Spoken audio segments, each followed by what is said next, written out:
একদম তরতাজা গাছের আম।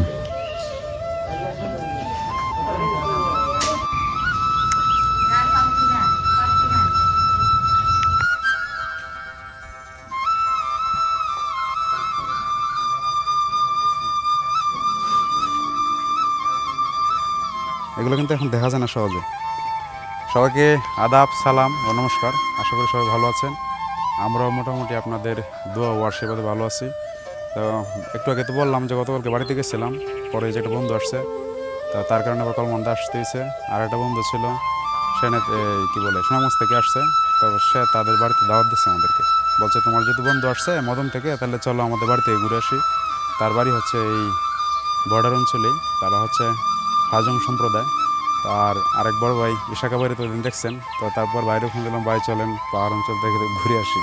তো বাইরে চলে আসছেন, এখন সবাই মিলে মূলত এখানে একটু ঘুরতে আসছে। এখন রান্নাবান্নার দিকে চলছে, পরে কী কী রান্নাবান্না হয় খাওয়া দাওয়া এটা অবশ্যই দেখাবো। আর এখন আসছে এদিকে একটু ঘোরার জন্য। তো সবাইকে আদাব ও সালাম, আশা করি সবাই ভালো আছেন।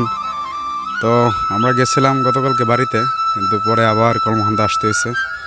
আসার কারণ হচ্ছে আমার এক বন্ধু আসছে মদন থেকে, তো সে এসে ফোন দিছে যে কলমহান্দা আসছে।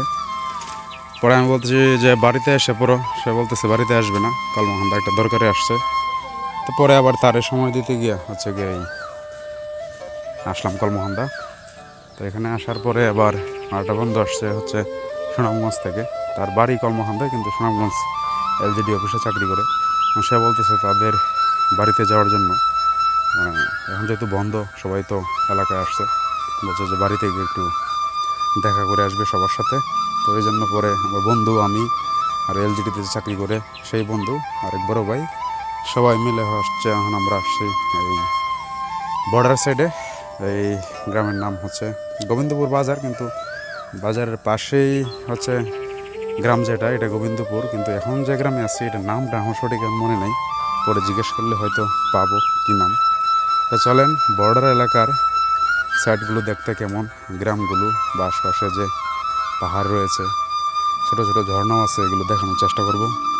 তো চলেন আমরা সবাই মিলে এগুলো উপভোগ করি। এটা হচ্ছে বন্ধুর বাড়ির মামার বাড়ি। আপাতত এখন আমরা এখানে ঢুকতেছি, পরে হচ্ছে একটু ঘুরতে যাব। তো এগুলো কিন্তু একদম পাহাড়ের পাদদেশেই বাড়িঘর। তো উপজাতিদের বাড়িঘর সাধারণত এত উন্নত হয় না, কিন্তু দেখলাম যে তাদের বাড়ি মোটামুটি দেখেনি যে পাকা করা, মানে মোটামুটি তাদের অবস্থান ভালো আর কি। অনেক গাছগাছালি আছে চারদিকে, অটো আস্তে আস্তে একটা দেখা যায়। পাশেই পেলাম কাঠফুল।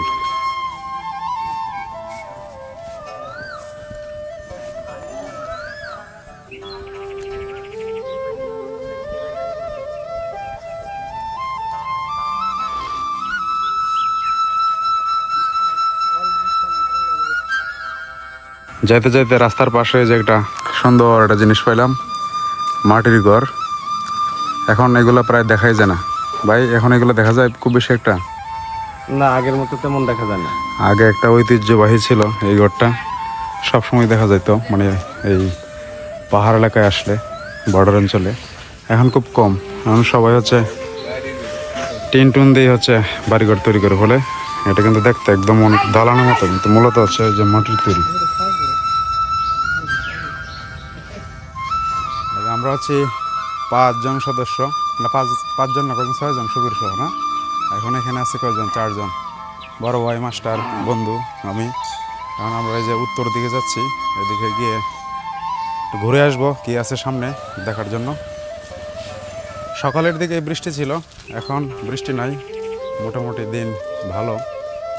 আকাশে যদিও একটু একটু মেঘ দেখা যাইতেছে, যে কোনো সময় আবার বৃষ্টি আসার সম্ভাবনা আছে। এই যে মেঘ ঘোরাঘুরি করতেছে আকাশে।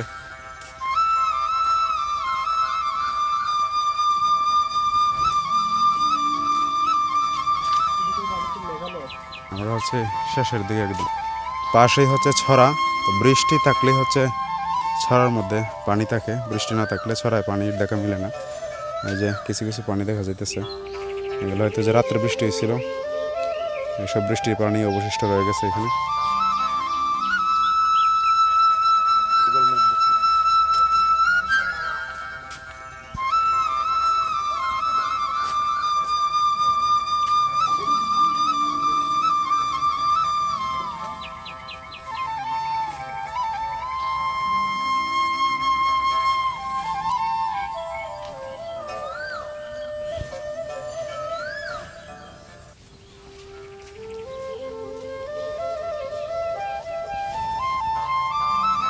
সুন্দর একটা ফুল দেখলাম। এই ফুল আমি কখনো দেখি নাই, আজকেই প্রথম দেখলাম।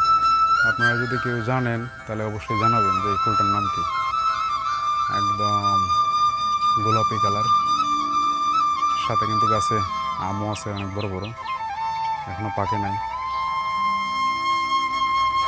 চলো আর একটু সামনে যাই। এই যে আগে ছড়া বলছিলাম, এদিকে কিন্তু এই যে এখানে আরেকটা ছড়া আছে। দেখেন তো, ছড়াটা একদম নদীর মতো না, কিন্তু সেটা এটা খালও না নদীও না, এটা হচ্ছে ছড়া। মানে দীর্ঘদিন পাহাড় থেকে পানি এদিকে নামতে নামতে, শুরুর দিকে একদম চিকন ছিল হয়তো, কিন্তু পানি নামতে নামতে এখন এটা এমন একটা অবস্থা হয়েছে, মানে খালের মতো হয়ে গেছে। খালকে ছোটোখাটো নদী বলাই চলে। হ্যাঁ, আর এই যে পানি আছে এগুলো রাত্রে যে বৃষ্টি হয়েছে, রাত্রে বৃষ্টির পানি, আবার যখন বৃষ্টি হইব আবার কিন্তু এদিকে নদীর স্রোতের মতো পানি ধীরে ধীরে চলবে। তো বৃষ্টি না হলে আবার এটা থমকে যায়, মনে হয় যেন যে কোনো ডুবা, কিন্তু আসলে ডুবা না। এরকম ছড়া ওই পাহাড় থেকে শুরু হয়েছে, একদম এটা ধীরে ধীরে গিয়ে একদম সমতলে মিলছে। কারণ এই পানি কিন্তু আমাদের যে গোড়াডুবা হাওর বা আমরা যে বাড়িতে যাই, মেদার বিল, এই সকল বিল বা হাওরেই সব পানি গিয়ে এখানে নামে বা একত্রিত হয়। তাই চলেন সামনের দিকে যাই, আসছে যেহেতু দেখে যাই কি আছে এদিকে, নাকি? চলো চলেন। সামনে যাই। আপনার বাড়িতে তো এই এই এই বাঁশ গাছ আছে? বাঁশ গাছ আচ্ছা, আমাদের বাড়িতে আগে অনেক গাছ ছিল, এখন মনে করেন যে আসলে কালক্রমে হারিয়ে গেছে, এখন নাই। আগে বাড়ির বাঁশ দিয়েই সব কিছু করা হইতো, কিন্তু এখন আসলে ওই একটাও মনে হয় না, এখন সবগুলোই কাটে কুটে শেষ। হ্যাঁ, বিলুপ্ত হয়ে যাইতেছে। তো এটি আবার অনেকদিন পরে দেখলাম, দেখে ভালো লাগলো। চলেন। এটা সুন্দর ব্রিজ, রাস্তা। এই যে রাস্তাটা না, গত 6 মাস আগে অনেক কাদা ছিল, মানে আসলে যাতায়াত করার মতো না, কিন্তু এটা কীভাবে যেন ঠিক করছে তারা। আসেন, এই যে ব্রিজটার কথা বলছিলাম, এই যে সেই ব্রিজ। এইসব ব্রিজ এখন আর দেখা যায় না। মানে আগে তো আসলে আমাদের অঞ্চলে এই এই বাঁশের ব্রিজের অভাব ছিল না, ঠিক না? বাঁশের ব্রিজ, তারপর হচ্ছে বাঁশের সাঁকো অনেক ছিল। এখন তো আসলে অনেক উন্নত হয়েছে দেশ গত 8-10 বছরে। মানে যদি রাস্তাঘাটের কথা বলি, ঠিক না ভাই? রাস্তাঘাটের কথা বললে মানে অনেক উন্নত হয়েছে। এই যে একটু সেতুটা দেখান কি সুন্দর, এগুলো কিন্তু এখন দেখা যায় না সহজে। যদিও বাঁশগুলো অনেকটাই দুর্বল হয়ে গেছে, তারপরে অনেক মজবুত আছে, কারণ ফাঁকে ফাঁকে আবার গাছের ডাল দেওয়া হয়েছে। আসেন।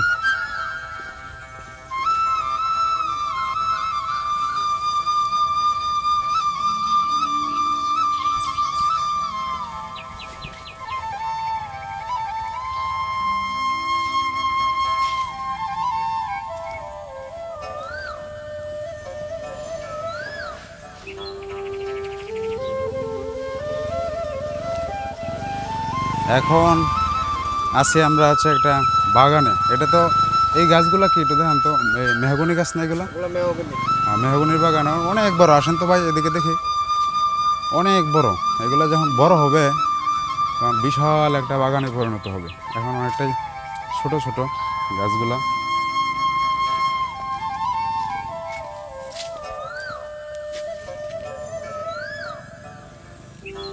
এদিকে হচ্ছে এই যে আমাদের বর্ডার সাইড আর কি, ইন্ডিয়ার সাথে যে আমাদের সীমানা, এদিকে ওই যে পাহাড়, কিছু কিছু পাহাড় আছে হচ্ছে আমাদের বাংলাদেশের অংশ পড়ছে, আবার কিছু কিছু আছে হচ্ছে মানে ইন্ডিয়াতে, কিছু কিছু না, ইন্ডিয়াতে আসলে খুব বেশি অংশ, আর বাংলাদেশে হচ্ছে খুব কম অংশই। এদিকে পরিবেশটা কেমন সার্বিক আসলেন যে? সব দিক মিলে অনেক ভালো লাগতেছে। আসেন এদিকে একটু সামনে যাই।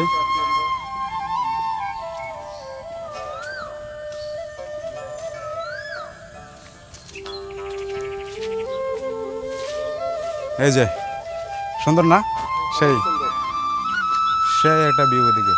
যদি আর আগানো সম্ভব না, কারণ সামনে হচ্ছে এই যে ক্ষেতের মধ্যে পানি আছে, এদিকে যাওয়া সম্ভব না। বৃষ্টি হয়েছে, বৃষ্টির পরে যে পরিবেশটা, সব কিছু মিলিয়ে সুন্দর একটা পরিবেশ, হালকা মৃদু বাতাস আছে, সব মিলিয়ে আসলে ভালো লাগতেছে। ওই দেখেন এদিকে দেখেন, গরু নিয়ে আইতেছে। এগুলো কি বাংলাদেশ না ইন্ডিয়ান? ওই যে সামনে, না, এগুলো বাংলাদেশি সব। ওই যে আসতেছে। এগুলো কি বাংলাদেশি না ইন্ডিয়ান? বাংলাদেশি। এগুলো বাংলাদেশি। ইন্ডিয়ার গরু এখানে প্রায় সময় ছাড়ে, আমি দেখলাম। পরে যে যে ভেজাল হয় গরু নিয়ে, বিএসএফ আর বিজিবির সাথে সমস্যা হয়, এইসব গরু নিয়ে কিন্তু প্রায় সময় হচ্ছে ঝামেলা হয়। এখানকার পুরো সিনারিটা কিন্তু অনেক সুন্দর। মানে বাগানটা যে কত বড় এটা আসলে বোঝানো যাবে না এইভাবে। দেখেন অনেক বড়, ওদিক থেকে যে হাইটে হাইটে আসছি প্রায় 1 কিলোমিটার হাইটে এসে পড়ছি। তারপর এই দিকে কিন্তু সামনে আরও অনেক গাছ আছে সামনে, মানে এটা কার আমি জানি না, তবে যে পরিকল্পনা করে দিছে একসময় গাছগুলো যেমন বড় হবে বিশাল একটা বাগানে পরিণত হবে এবং সুন্দর একটা পরিবেশ হবে। যেমন আমাদের এই যে তারপরে যে শিমুল বাগান, ওইটাও কিন্তু যে চেয়ারম্যান ছিলেন উনি মূলত ওই গাছগুলো লাগিয়ে গেছিলেন। একসাথে কতগুলো গাছ লাগাইছেন ভাই জানেন না? এই যে শিমুল বাগানের না জানা নেই। একসাথে আমি শুনছিলাম যে 2000 না 4000 গাছ লাগাইছিলেন, এবং 2000 অথবা 4000। তারপরে এখন কিন্তু এটা বাংলাদেশের মধ্যে একটা অন্যতম একটা পর্যটন স্পট হয়ে গেছে। বাংলাদেশের বিভিন্ন জায়গা থেকে মানুষ এই শিমুল বাগান দেখতে আসে। তো আমার মনে হয় একসময় এই গাছগুলো যদি বড় হয় তো এই মেহগনি গাছের এই বাগান দেখতে হয়তো বা অনেকেই আসতে পারে, বা এটা আসলে অকল্পনীয় কোনো কিছু না, কারণ বিশাল একটা বাগানে পরিণত হবে। আর স্পেস আছে মোটামুটি, এগুলোতে মানুষ ঘুরতে পারবে, ছবি তুলতে পারবে। মোটামুটি শেষ পর্যায়ে আমরা, পরেই হচ্ছে কি ইন্ডিয়া। সামনে ওই যে সামনের গাছগুলো, এখানে এই গাছগুলো পরে হচ্ছে কাঁটাতারের বেড়া আছে, কাঁটাতারের বেড়ার পরেই হচ্ছে কি ইন্ডিয়ার সীমানা। এখন আমরা পাহাড়ি আম পেড়ে খাবো আম গাছ থেকে। এটা সামনে একটা হচ্ছে মানে লিচু গাছ, লিচু ধীরে ধীরে আসতেছেন। লিচু না, এটা মনে হয় যে জাম গাছ, সরি এটা লিচু গাছ না, এটা জাম গাছ। এই যে জাম, কি সুন্দর সুন্দর, অনেক ছোট ছোট এখন।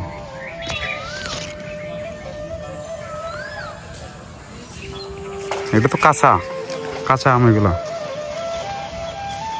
অনেক ছোট গাছ।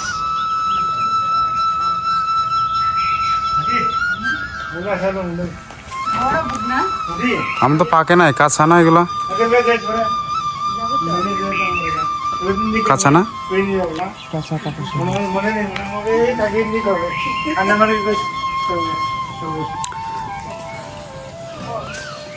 মাটির গোহালঘর আগে একটা দেখলাম, এখন এখানে আর একটা।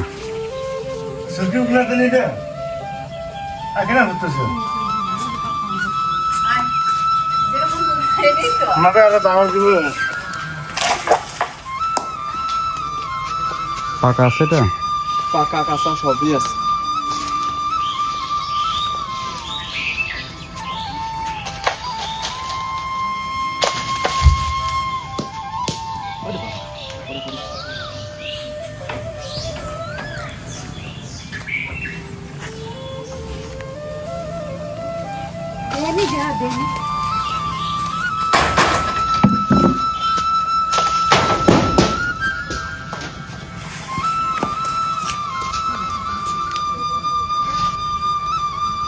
একদম তরতাজা গাছের আম।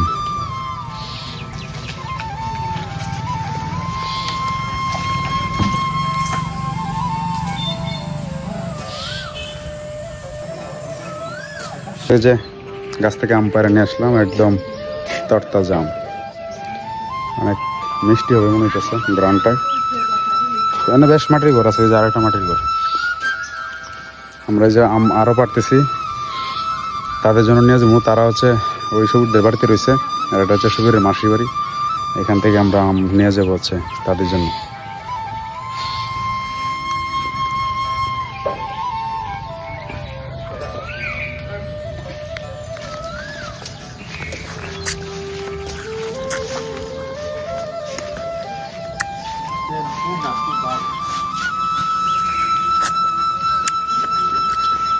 চলো, তারা ফোন দিতেছে।